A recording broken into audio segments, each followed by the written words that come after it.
Theosophy and Freemasonry. Theosophists and Freemasons, as part of their esoteric doctrine, taught that Jesus was the sun god, the sun in the sky, and that he was based on the age of Pisces within the zodiac. The Marxist Theosophist Annie Besant taught her students, quote, "Then the sun retrograded into Pisces at the time of the birth of Jesus Christ, the Pisces influence being shown by cures performed by stepping into pools of water, Christ choosing his first apostles from fishermen," unquote. Similarly, the founder of Theosophy, Helena Blavatsky, taught, quote, "Ichthus, a fish. Some of his early disciples were fishermen. Pisces, a conventional shape for the fish," unquote. The notorious Freemason Manly Palmer Hall taught, quote, "During the age of Pisces, the fish was the symbol of divinity, and the sun god fed the multitude with 2 small fishes." In another context, Blavatsky reinforces Theosophy's belief about Jesus, quote, "For the salvation of the world, this was the sun, shorn of his golden rays, and crowned with blackened ones, symbolizing this loss as the thorns. Jesus and even Apollonius of Tyana were but epitomizers of the history of the sun."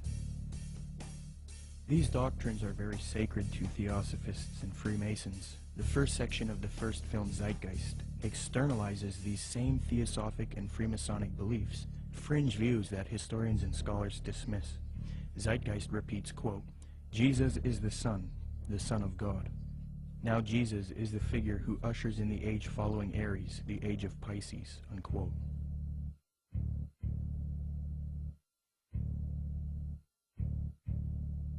Now, noticing these parallels, one might think that Peter Joseph, the creator of Zeitgeist, was ignorant of the fact that he was indoctrinating people into Theosophic and Freemasonic ideologies.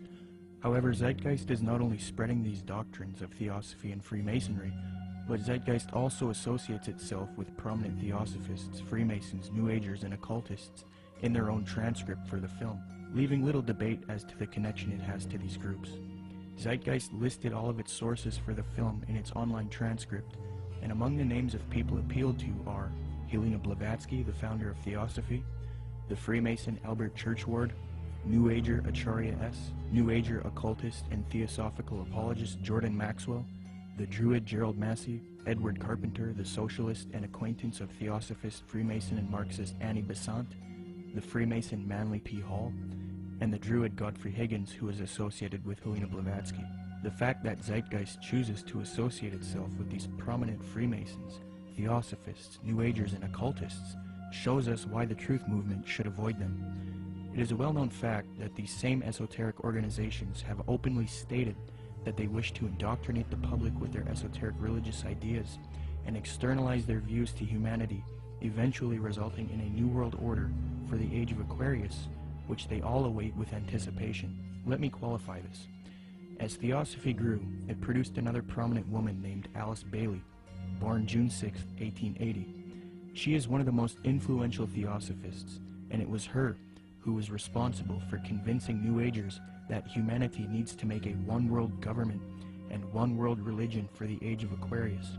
In order to achieve this system, she deemed it necessary to teach humanity the religion of Theosophy and Freemasonry, the same doctrines that Zeitgeist is now spreading. Speaking on the spiritual war between esotericists and people who refuse to accept the New Age, she says, quote, "It will be fought largely with mental weapons and in the world of thought. It will involve also the emotional realm from the standpoint of idealistic fanaticism. This inherent fanaticism will fight against the appearance of the coming world religion and the spread of esotericism. It must not be forgotten that only those souls who are on the probationary path, or the path of discipleship, will form the nucleus of the coming world religion. There is no question, therefore, that the work to be done in familiarizing the general public with the nature of the mysteries is of paramount importance at this time. When the Great One comes with his disciples and initiates, we shall have the restoration of the mysteries and their exoteric presentation as a consequence of the first initiation." Alice Bailey also reveals that Freemasonry is meant to produce advanced occultists and is in accord with the theosophical goals. Quote, "The Masonic movement, when it can be, divorced from politics and social end from its present paralyzing condition of inertia, will meet the need of those who can and should wield power. It is the custodian of the law, it is the home of the mysteries and the seat of initiation. It holds in its symbolism the ritual of deity, and the way of salvation is pictorially preserved in its work. The methods of deity are demonstrated in its temples, and under the all-seeing eye, the work can go forward. It is a far more occult organization than can be realized, and it's intended to be the training school for the coming advanced occultists, unquote. The main source of Zeitgeist is Acharya S. She advocates one world system under the age of Aquarius.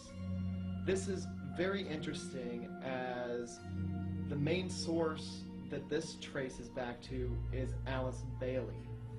You can trace this to one book in particular called The Externalization of the Hierarchy, which advocates this extensively and even openly admits this in the first few pages of that volume. In his book, The Arcana of Freemasonry, the Freemason Albert Churchward that Zeitgeist appealed to gave the following admission, quote, "Can the unity of the world be accomplished by Freemasons? Yes, and by Freemasons only." There is a common misconception about Freemasonry, and that is that many people believe it is merely a friendly fraternity where men meet up to network and socialize. This is partially true, but there are elements of Freemasonry that are not so innocent. The Freemasonic Society was infiltrated in the late 18th century by an organization called the Order of the Illuminati. There's a lot of fictional, embellished information about the Illuminati, but if you sift through all of the data, there are some very important key facts.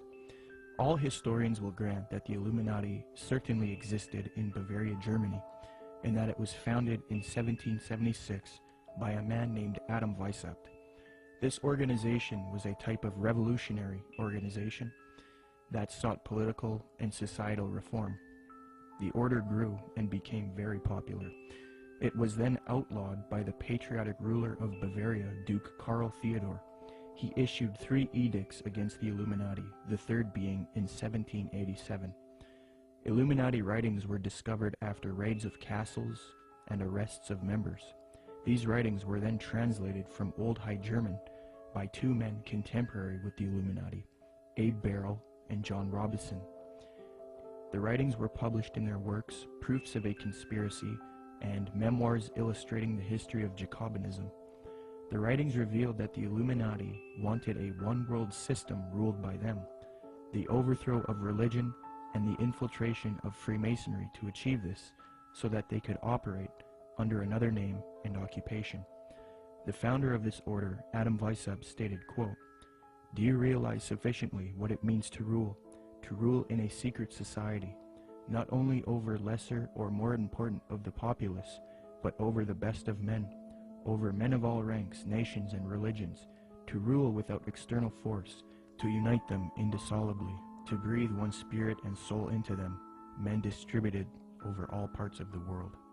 The prolific Freemasonic author and historian Albert Mackey reports, quote, "To give the order a higher influence, Weishaupt connected it with the Masonic institution, after whose system of degrees in esoteric instruction and of secret modes of recognition it was organized. The order at first was very popular, and enrolled no less than 2,000 names upon its registers, among whom were some of the most distinguished men of Germany.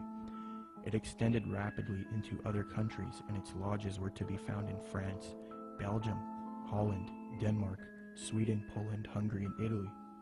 The original design of Illuminism was undoubtedly the elevation of the human race, but it cannot be denied that in the process of time, abuses had crept into the institution, and that by the influence of unworthy men, the system became corrupted.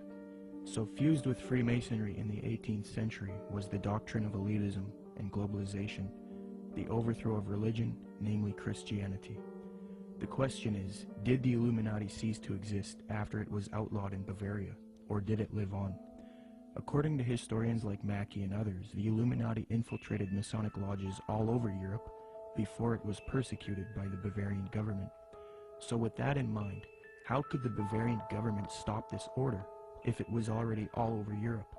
The answer is they couldn't have. the Illuminati was too big, and thus it continued under Freemasonry.